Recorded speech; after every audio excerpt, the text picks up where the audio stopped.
Welcome. Today we're reading the chapter The Tournament of Skill, of the novel Men of Iron. Now, sit tight and let's get into it. The two friends kept the secret of the Eyrie to themselves for a little while, now and then visiting the old tower to rummage among the lumber stored in the lower room, or to loiter away the afternoon in the windy solitudes of the upper heights. And in that little time, when the ancient keep was to them a small world unknown to any but themselves, a world far away above all the dull matters of everyday life, they talked of many things that might else never have been known to one another. Mostly they spoke the crude romantic thoughts and desires of boyhood's time chaff thrown to the wind, in which, however, lay a few stray seeds, fated to fall to good earth, and to ripen to fruition in manhood's day. In the intimate talks of that time, Miles imparted something of his honest solidity to Gascoigne's somewhat weathercock nature, and to Miles's ruder and more uncouth character Gascoigne lent a tone of his gentler manners, learned in his pagehood service as attendant upon the Countess and her ladies. In other things, also, the character and experience of the one lad helped to supply what was lacking in the other.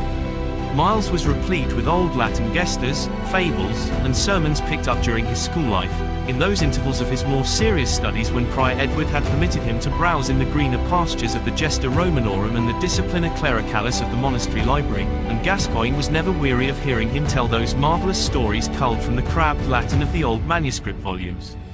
Upon his part, Gascoigne was full of the lore of the waiting room and the antechamber, and Miles, who in all his life had never known a lady, young or old, excepting his mother, was never tired of lying silently listening to Gascoigne's chatter of the gay doings of the castle gentle life, in which he had taken part so often in the merry days of his pagehood. "I do wonder," said Miles, quaintly, "that thou couldst ever find the courage to bespeak a young maid, Francis. Never did I do so, nor ever could. Rather would I face 3 strong men than 1 young damsel." Whereupon Gascoigne burst out laughing. "Marry," quoth he, "they be no such terrible things, but gentle and pleasant spoken, and soft and smooth as any cat." "No matter for that," said Miles, "I would not face one such for worlds." It was during the short time when, so to speak, the two owned the solitude of the Brutus Tower, that Miles told his friend of his father's outlawry and of the peril in which the family stood. And thus it was. "I do marvel," said Gascoigne one day, as the two lay stretched in the Eyrie, looking down into the castle courtyard below, "I do marvel, now that thou art stablished here this month and more, that my lord doth never have thee called to service upon household duty. Canst thou riddle me why it is so, Miles?" The subject was a very sore one with Miles. Until Sir James had told him of the matter in his office that day, he had never known that his father was attainted and outlawed. He had accepted the change from their earlier state and the bald poverty of their life at Crosby Holt with the easy carelessness of boyhood, and Sir James's words were the first to awaken him to a realization of the misfortunes of the House of Falworth. His was a brooding nature, and in the 3 or 4 weeks that passed he had meditated so much over what had been told him, that by and by it almost seemed as if a shadow of shame rested upon his father's fair fame, even though the attaint set upon him was unrighteous and unjust, as Miles knew it must be. He had felt angry and resentful at the Earl's neglect, and as days passed and he was not noticed in any way, his heart was at times very bitter. So now Gascoigne's innocent question touched a sore spot, and Miles spoke with a sharp, angry pain in his voice that made the other look quickly up. "Sooner would my lord have yonder swineherd serve him in the household than me," said he. "Why may that be, Miles?" said Gascoigne. "Because," answered Miles, with the same angry bitterness in his voice, "either the Earl is a coward that feareth to befriend me, or else he is a caitiff, ashamed of his own flesh and blood, and of me, the son of his one-time comrade." Gascoigne raised himself upon his elbow, and opened his eyes wide in wonder. "Afeard of thee, Miles?" quoth he. "Why should he be afeard to befriend thee? Who art thou that the Earl should fear thee?" Miles hesitated for a moment or two. Wisdom bade him remain silent upon the dangerous topic, but his heart yearned for sympathy and companionship in his trouble. "I will tell thee," said he, suddenly, and therewith poured out all of the story, so far as he knew it, to his listening, wondering friend, and his heart felt lighter to be thus eased of its burden. "And now," said he, as he concluded, "is not this Earl a mean-hearted caitiff to leave me, the son of his one-time friend and kinsman, thus to stand or to fall alone among strangers and in a strange place without once stretching me a helping hand?" He waited, and Gascoigne knew that he expected an answer. "I know not that he is a mean-hearted caitiff, Miles," said he at last, hesitatingly. The Earl hath many enemies, and I have heard that he hath stood more than once in peril, having been accused of dealings with the king's foes.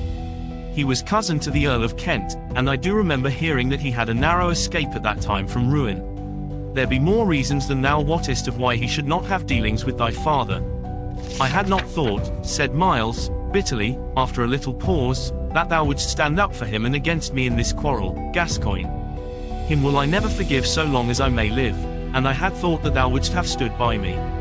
Sir, I do, said Gascoigne, hastily, and do love thee more than anyone in all the world, Miles, but I had thought that it would make thee feel more easy, to think that the Earl was not against thee. And, indeed, from all thou hast told me, I do soothly think that he and Sir James mean to befriend thee and hold thee privily in kind regard. Then why doth he not stand forth like a man and befriend me and my father openly, even if it be to his own peril? Said Miles, reverting stubbornly to what he had first spoken. Gascoigne did not answer, but lay for a long while in silence. Knowest thou, he suddenly asked, after a while, who is this great enemy of whom Sir James speaketh, and who seeketh so to drive thy father to ruin? Nay, said Miles, I know not, for my father hath never spoken of these things, and Sir James would not tell me. But this I know, said he, suddenly, grinding his teeth together, and I do not hunt him out some day and slay him like a dog. He stopped abruptly, and Gascoigne, looking askance at him, saw that his eyes were full of tears, whereupon he turned his looks away again quickly, and fell to shooting pebbles out through the open window with his finger and thumb. Thou wilt tell no one of these things that I have said Miles, after a while. Not I, said Gascoigne. Thinkest thou I could do such a thing? Nay, said Miles, briefly. Perhaps this talk more than anything else that had ever passed between them knit the two friends the closer together, for, as I have said, Miles felt easier now that he had poured out his bitter thoughts and words, and as for Gascoigne, I think that there is nothing so flattering to one's soul as to be made the confidant of a stronger nature.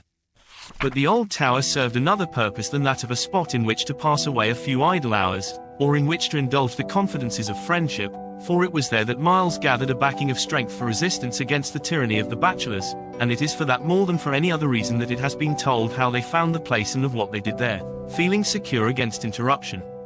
Miles Falworth was not of a kind that forgets or neglects a thing upon which the mind has once been set. Perhaps his chief objective since the talk with Sir James following his fight in the dormitory had been successful resistance to the exactions of the head of the body of squires. He was now, more than a month had passed, looked upon by nearly if not all of the younger lads as an acknowledged leader in his own class. So one day he broached a matter to Gascoigne that had for some time been digesting in his mind. It was the formation of a secret order, calling themselves the Knights of the Rose, their meeting place to be the chapel of the Brutus Tower, and their object to be the righting of wrongs, as they, said Miles, of Arthur his round table did right wrongs. But, prithee, what wrongs are there to right in this place? Quoth Gascoigne, after listening intently to the plan which Miles set forth. Why, first of all, this, said Miles, clinching his fists, as he had a habit of doing when anything stirred him deeply, that we set those vile bachelors to their right place, and that is, that they be no longer our masters, but our fellows. Gascoigne shook his head. He hated clashing and conflict above all things, and was for peace. Why should they thus rush to thrust themselves into trouble? Let matters abide as they were a little longer. Surely life was pleasant enough without turning it all topsy-turvy. Then, with a sort of indignation, why should Miles, who had only come among them a month, take such service more to heart than they who had endured it for years? And, finally, with the hopefulness of so many of the rest of us, he advised Miles to let matters alone, and they would right themselves in time. But Miles's mind was determined. His active spirit could not brook resting passively under a wrong. He would endure no longer, and now or never they must make their stand. But look thee, Miles Falworth, said Gascoigne, all this is not to be done without and fighting shrewdly. Wilt thou take that fighting upon thine own self? As for me, I tell thee I love it not. Why, said Miles, I ask no man to do what I will not do myself.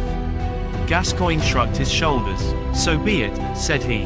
And thou hast appetite to run thy head against hard knocks, do it I, mercy's name. I for one will stand thee back while thou art taking thy raps. There was a spirit of drollery in Gascoigne's speech that rubbed against Miles's earnestness. Out upon it, cried he, his patience giving way. Sayest not that I am in serious earnest? Why then dost thou still jest like Mad Noll, my lord's fool? And thou wilt not lend me thine aid in this matter, say so and ha done with it, and I will bethink me of somewhere else to turn. Then Gascoigne yielded at once, as he always did when his friend lost his temper, and having once assented to it, entered into the scheme heart and soul. 3 other lads, one of them that tall thin Squire Edmund Wilkes, before spoken of, was sounded upon the subject. They also entered into the plan of the secret organization with an enthusiasm which might perhaps not have been quite so glowing had they realized how very soon Miles designed embarking upon active practical operations. One day Miles and Gascoigne showed him the strange things that they had discovered in the old tower, the inner staircases, the winding passageways, the queer niches and cupboard, and the black shaft of a well that pierced down into the solid wall, and whence, perhaps, the old castle folk had one time drawn their supply of water in time of siege. And with every new wonder of the marvelous place the enthusiasm of the 3 recruits rose higher and higher. They rummaged through the lumber pile in the great circular room as Miles and Gascoigne had done, and at last, tired out, they ascended to the airy chapel, and there sat cooling themselves in the rustling freshness of the breeze that came blowing briskly in through the arched windows. It was then and there that the 5 discussed and finally determined upon the detailed plans of their organization, canvassing the names of the squirehood, and selecting from it a sufficient number of bold and daring spirits to make up a roll of 20 names in all. Gascoigne had, as I said, entered into the matter with spirit, and perhaps it was owing more to him than to any other that the project caught its delightful flavor of romance. Perchance, said he, as the 5 lads lay in the rustling stillness through which sounded the monotonous and ceaseless cooing of the pigeons, perchance there may be dwarfs and giants and dragons and enchanters and evil knights and what not even nowadays. And who knows but that if we Knights of the Rose hold together we may go forth into the world, and do battle with them, and save beautiful ladies, and have tales and gestes written about us as they are writ about the 7 champions and Arthur his round table. Perhaps Miles, who lay silently listening to all that was said, was the only one who looked upon the scheme at all in the light of real utility, but I think that even with him the fun of the matter outweighed the serious part of the business. So it was that the sacred order of the 20 Knights of the Rose came to be initiated.